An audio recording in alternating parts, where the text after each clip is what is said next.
NIA की छापेमारी के विरोध में पीएफआई ने आज केरल में बंद बुलाया है, लेकिन बंद के दौरान केरल के अलग अलग शहरों में पीएफआई की तोड़फोड़ की खबरें लगातार आ रही हैं और तमिलनाडु में भी पीएफआई के उत्पात की खबरें हैं। केरल तो कई जगहों से हिंसक झड़प की भी खबर सामने आई है। प्रदर्शनकारियों ने कोच्चि में बस में तोड़फोड़ की है। सवाल यह है कि इस हिंसा में क्या मिलेगा, इस हिंसा से क्या मिलेगा। एक बार जांच हो जाए तो दूध का दूध और पानी का पानी अपने आप हो जाए।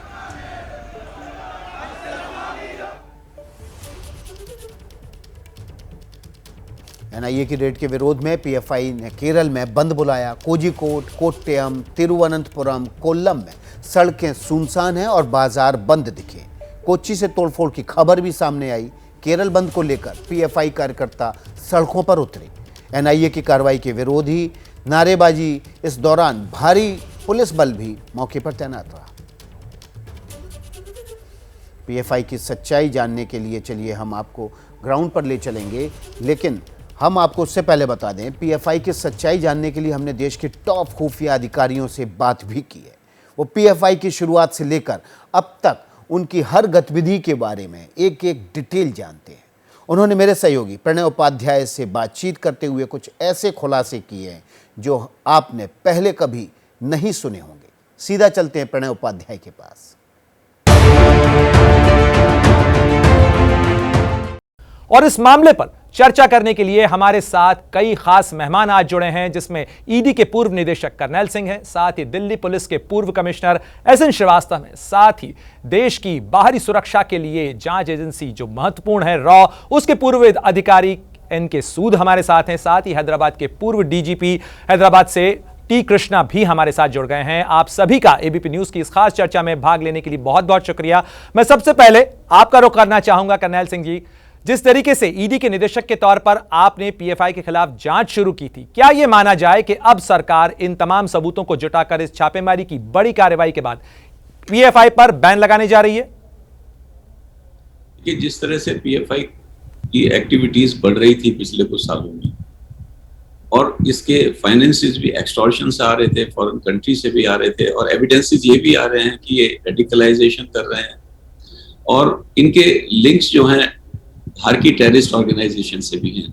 तो certainly prevention of unlawful activities के तहत इस ऑर्गेनाइजेशन को शेड्यूल 1 में डालने की जरूरत है, और मेरे विचार से सरकार इनको इस शेड्यूल में डालेगी ताकि इसको बैन किया जा सके, इनकी फंडिंग को रोका जा सके, और इनकी फर्दर जो एक्सरसाइज है, क्योंकि बेसिकली इंटरनल सिक्योरिटी का इशू है, और अगर देश में जो है इंटरनल सिक्योरिटी की प्रॉब्लम होती है तो उसको कंट्रोल करना सेंट्रल गवर्नमेंट की रेस्पॉन्सिबिलिटी है, स्टेट गवर्नमेंट की भी रेस्पॉन्सिबिलिटी है।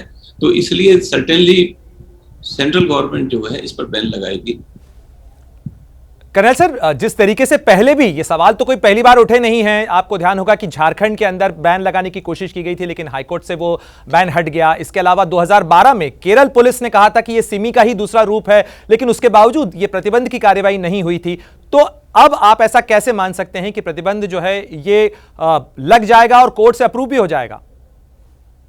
देखिए, जैसे इंस्टेंसेस आ रहे हैं, आसाम में जो पीएफआई है वो बांग्लादेश के एक एसोसिएशन है, टेररिस्ट ऑर्गेनाइजेशन है, अंसारुल्लाह ग्रुप जो है, और जो अलकायदा से कनेक्टेड है, उसके सबूत मिले हैं हमारी एजेंसीज को। इसी तरह से ये भी सबूत मिले हैं कि ये लोग रेडिकलाइजेशन कर रहे हैं, आर्म्स की ट्रेनिंग भी दे रहे हैं लोगों को। तो इस चीज को देखते हुए जो जिस तरह से हमारी एजेंसीज ने और पुलिस ने एक्शन लिया है, सीबीआई ने, ईडी ने और स्टेट पुलिस ने 22 सितंबर को, वो सडनली इंडिकेट करता है कि और एविडेंसेस मिले हैं इन एजेंसीज को, और इस पे एक्शन लेने की जरूरत है जो सेंट्रल गवर्नमेंट मेरे विचार से लेगी।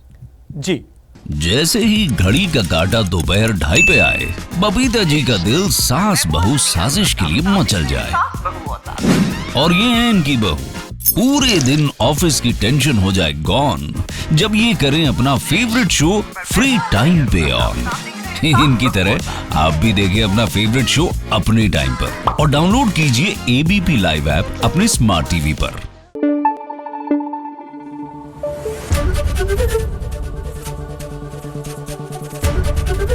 एबीपी न्यूज आपको रखे आगे।